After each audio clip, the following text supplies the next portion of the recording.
Tipografia. Tipografia é o estudo dos tipos, né, das fontes. O termo tipo é o desenho de uma determinada família de letras, né, que podem ser Verdana, Arial, Futura, Helvética, né, são exemplos de tipos. As variações dessas letras são a light, a itálico, o negrito, né, por exemplo. De uma determinada família de uma determinada família são as fontes desenhadas para a elaboração de um conjunto completo de caracteres, que consta do alfabeto em caixa alta, maiúsculas, né, e caixa baixa, minúsculas, números, símbolos e pontuação. Ou seja, o estudo que nós iremos trabalhar agora é o estudo da família das fontes, né? Como tem vários tipos, vocês vão entender quais são as fontes ideais para se utilizar na web, para se utilizar no projeto, no próprio projeto do seu cliente. A fonte é uma área muito importante porque ela garante é, uma, um, uma, um visual diferenciado para o projeto do seu cliente.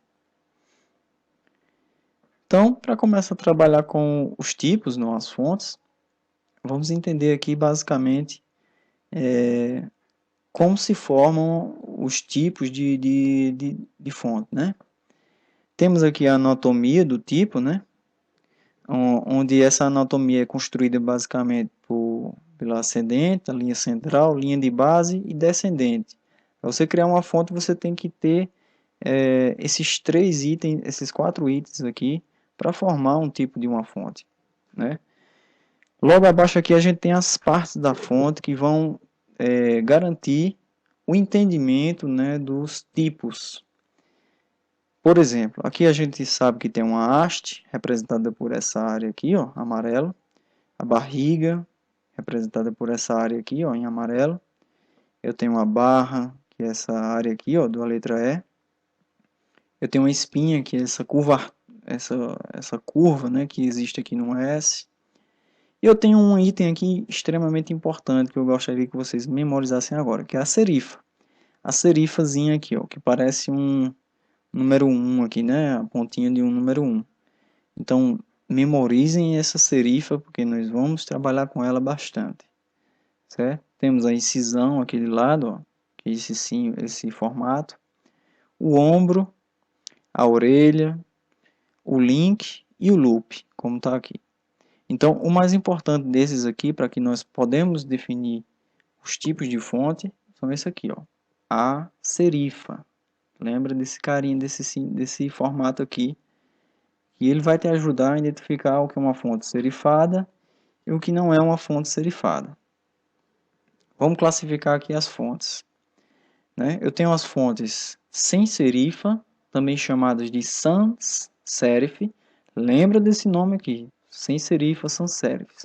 Note que a fonte sem serifa ela não possui aquela serifa que eu acabei de mostrar, certo? Então você vai identificar o que é uma fonte sem serifa porque ela não apresenta aquela cavidade que é chamada de serifa. Temos as fontes serifadas ou com serifa ou serif, que apresenta a serifa aqui, né? Que aqui a gente encontra no C, aqui por exemplo, na perninha do B aqui, ó, no A, certo? Então a gente encontrou a serifa aqui em todos os caracteres da fonte. Temos a fonte do tipo cursiva, que é a fonte feita à mão, né? São fontes criadas por pessoas, né? À mão. E temos as fontes do tipo dingbat, né? Que são as fontes de imagens com caracteres especiais que parecem imagens, né? Ornamentais. Ainda existem outros tipos, mas que não são tão utilizados. Contudo, eu gostaria que vocês memorizassem esses quatro formatos aqui, essas quatro classificações. Principalmente essas duas aqui, ó. As sem serifa, que não possui aquela serifazinha, e as com serifa, que possuem a serifa, né, em cada caractere. Na tipografia, as fontes tipográficas ou apenas fontes são classificadas em quatro grupos, né, as que eu já abordei aqui para vocês. Os estilos já são conhecidos, principalmente para quem utiliza aquelas ferramentas como o Word, né, o Excel. Quando você está formatando um texto, você pode escolher se o texto vai ficar normal, se o texto vai ficar itálico, né? Existe essa inclinação quando o texto está em itálico. Negrito, ele ganha uma ênfase maior o texto, né? Condensado, ele fica um pouco mais compactado o texto. E o light, ou seja, é uma fonte um pouco mais fina, né? Nas suas formas. Quanto ao alinhamento, também já conhecemos.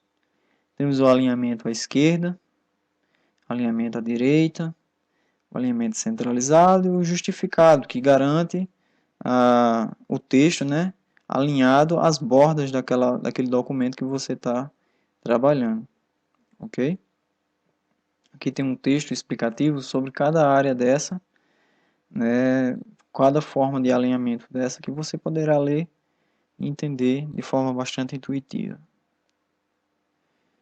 Algumas dicas sobre esses tipos é que no alinhamento você deve evitar centralizar textos muito longos, né? O excesso de espaços brancos nas laterais tende a fazer a pessoa se perder. Opte por textos alinhados à esquerda, sem justificativa.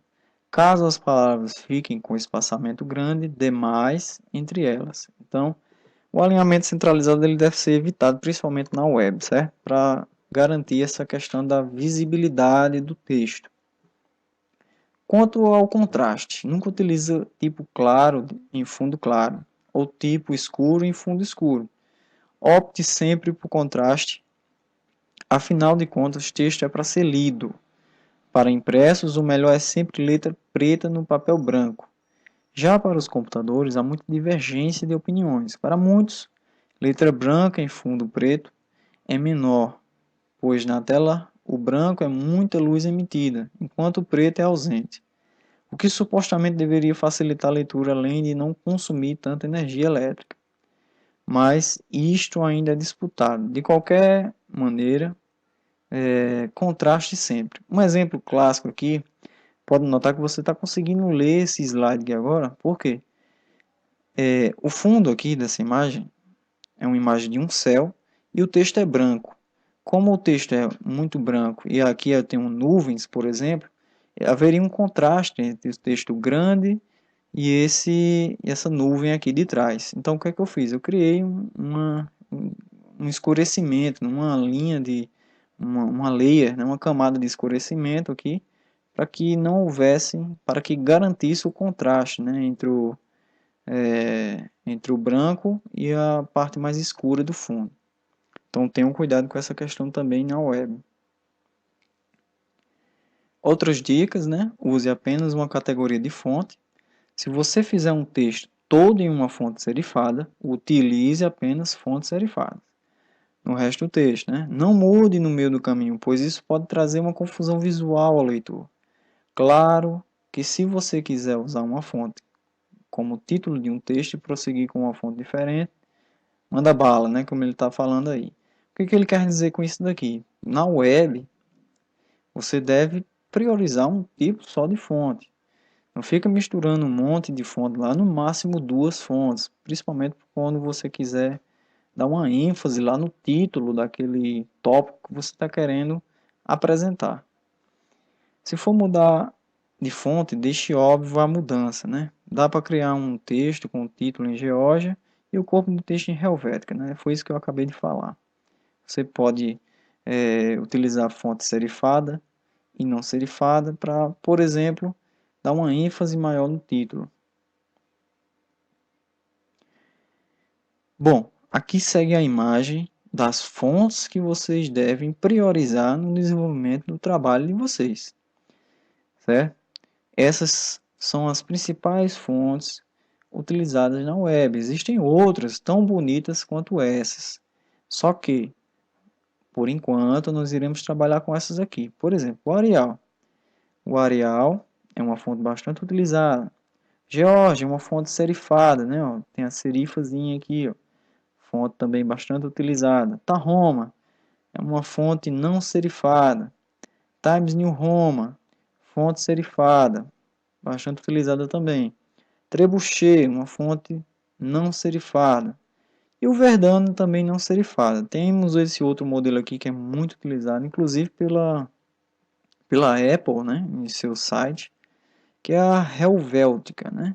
Helvética, que tem esses outras classificações aqui, né? Que é uma fonte muito legal.